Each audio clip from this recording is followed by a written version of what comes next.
1 pan pizza spaghetti.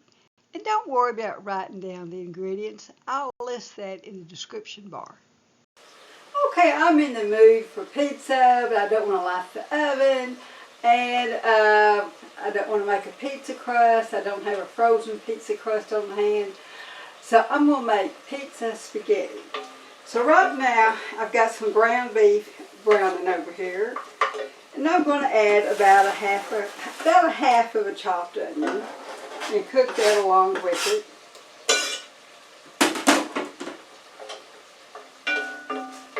I've got my ground beef all bound up, and I'm just going to kind of get some of this grease out of there. So what is marinara sauce or spaghetti sauce? It's just tomato sauce with some spices in it. So I'm going to add a 15-ounce can or 15.5 pounds of tomato sauce here. And then I'm going to add another 2 cups of water.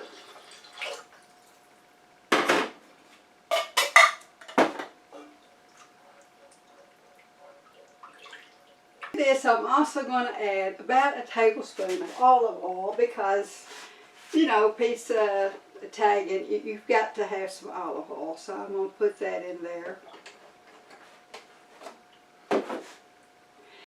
Okay, I'm going to add a little salt to this.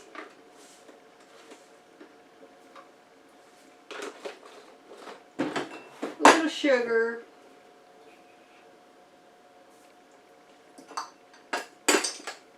A little pepper.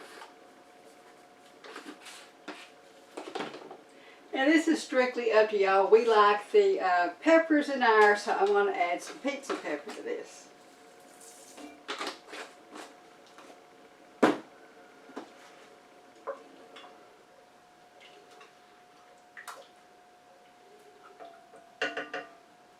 Now I'm going to kind of keep the lid on this so it will come to a boil faster. Kind of get some of this out of my way. I'm waiting for this to come to a boil.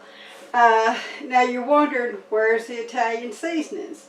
I have some garlic and I have some oregano from my garden that I'm going to put in here, but I'm going to put that at the last of my cooking. So we're just waiting for this to come to a boil. Okay, I've taken 8 ounces of spaghetti. I've kind of got it cut into smaller pieces. Now we see. Yeah, it looks like it's boiling now. And I'm going to add this just a little bit at a time and stir it in.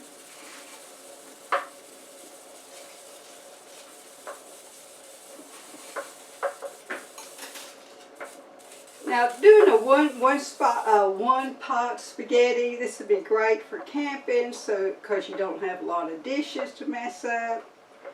It's just great because you don't have a lot of dishes to mess up.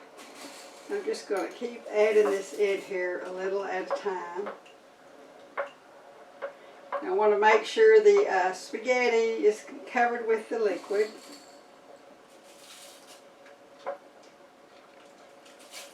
I'm going to let this cook 10 to 15 minutes or until I think the spaghetti's done. I'm going to keep an eye on it. I'm going to have to stay right on it and keep it stirred, but otherwise the spaghetti is going to stick to the bottom of the pan.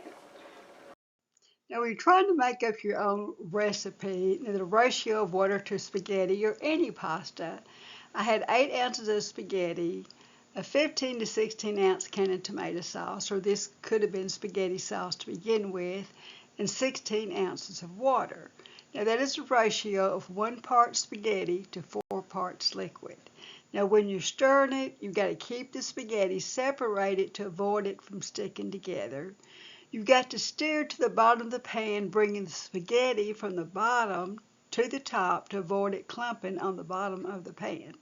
It's been about 9 minutes. It looks like my spaghetti is done. I've really had to keep it stirred to keep it from sticking to the bottom of the pan. Even now it's trying to stick.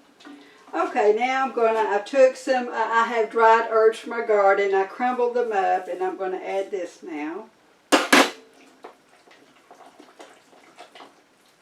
Of course, you could use Italian seasonings, but I happen to like using my oregano.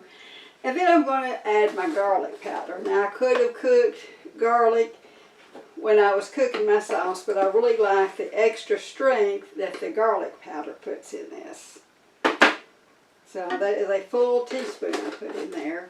I'm going to stir that up. Ooh, smell that garlic. It sure smells good. Okay, now I'm just going to treat this like a pizza. I'm going to put my bell peppers on top. And I did not cook them in with my meat sauce because I wanted them to retain a little bit of crunch. Now, I buy my pepperoni in these big pieces, but for me and my husband, we have a hard time chewing them. I'm 72, he's almost 79, so I like to cut ours up in smaller pieces and just lay on the top. I've got my bell peppers, I've got my pepperoni. Now, like I said before, I could have put mushrooms, I could have put olives, whatever you like on your topping, that is what you take. Okay, now I'm going to add the mozzarella cheese.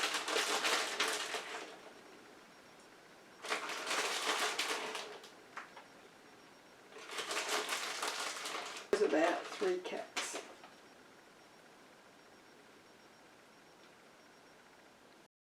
Now you could have added the cheese first and then the pizza toppings.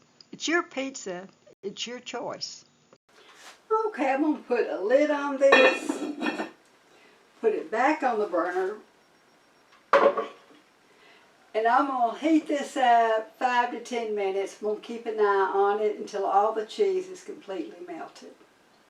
Now I could have placed this in the oven to melt the cheese or even under a broiler.